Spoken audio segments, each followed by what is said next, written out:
પ્રધાનમંત્રી નરેન્દ્ર મોદી અંદાજપત્રને આવકાર્યું, કહ્યું બજેટ દેશની વિકાસ યાત્રાને નવી ઉર્જા અને ગતિ આપશે। પ્રધાનમંત્રી નરેન્દ્ર મોદીએ વર્ષ 2026ના કેન્દ્રીય અંદાજપત્રને રાષ્ટ્રના વિકાસ માટે માર્ગદર્શક ગણાવતા વિશ્વાસ વ્યક્ત કર્યો છે કે આ બજેટ ભારતની આર્થિક સુધારાની પ્રક્રિયાને નવી ઉર્જા અને ગતિ પ્રદાન કરશે।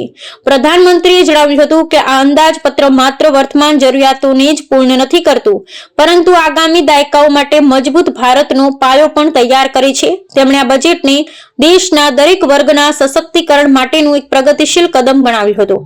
કેન્દ્રીય નાણામંત્રી દ્વારા રજૂ કરવામાં આવેલી જોગવાઈઓ પર સંતોષ વ્યક્ત કરતા પ્રધાનમંત્રીએ નોંધ્યું હતું કે માળખાગત સુવિધાઓ, કૃષિ અને મધ્યમ વર્ગ માટેની નવી યોજનાઓ ભારતને આત્મનિર્ભરતા તરફ દોરી જશે। તેમણે ભારપૂર્વક જણાવ્યું કે અંદાજપત્રમાં આર્થિક શિસ્ત અને સર્વસમાવેશી વિકાસનો સંતુલિત અભિગમ અપનાવવામાં આવ્યો છે, જે વૈશ્વિક પડકારો વચ્ચે ભારતીય અર્થતંત્રને નવી ઊંચાઈઓ પર લઈ જવા સક્ષમ છે। આ સુધારાઓ દ્વારા સામાન્ય નાગરિકોના જીવનમાં સુગમતા વધશે તેવો તેમણે આશાવાદ વ્યક્ત કર્યો હતો। પ્રધાનમંત્રીએ વધુમાં ઉમેર્યું હતું કે વિકસિત ભારતના સંકલ્પને સાકાર કરવા માટે આ અંદાજપત્ર એક ઉત્પ્રેરક સાબિત થશે, જે ટેકનોલોજી અને નવતર પ્રયોગોને પ્રોત્સાહન આપી દેશના યુવાનો માટે નવી તકો સર્જશે। સરકારના આ દૂરંદેશી ભર્યા અભિગમથી સ્થાનિક ઉત્પાદકો અને સ્ટાર્ટઅપ્સને વૈશ્વિક બજારોમાં સ્પર્ધા કરવાની શક્તિ મળશે। આ બજેટ દ્વારા ભારતની સુધારાવાદી નીતિઓ વધુ અસરકારક બનશે અને દેશ વિશ્વની ત્રીજી સૌથી મોટી આર્થિક સત્તા બનવા તરફ મક્કમતાથી આગળ વધશે।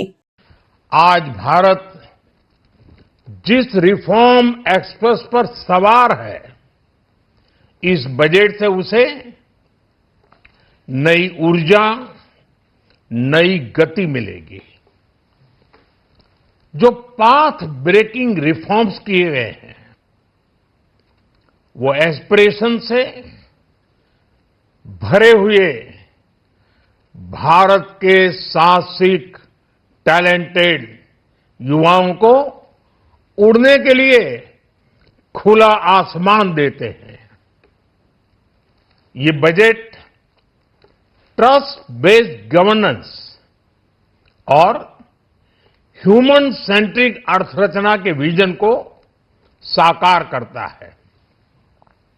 एक ऐसा यूनिक बजट है जिसमें फिस्कल डेफिसिट कम करने, इन्फ्लेशन कंट्रोल करने पर फोकस है और इसके साथ ही बजट में हाई कैपेक्स और हाई ग्रोथ का भी समन्वय है।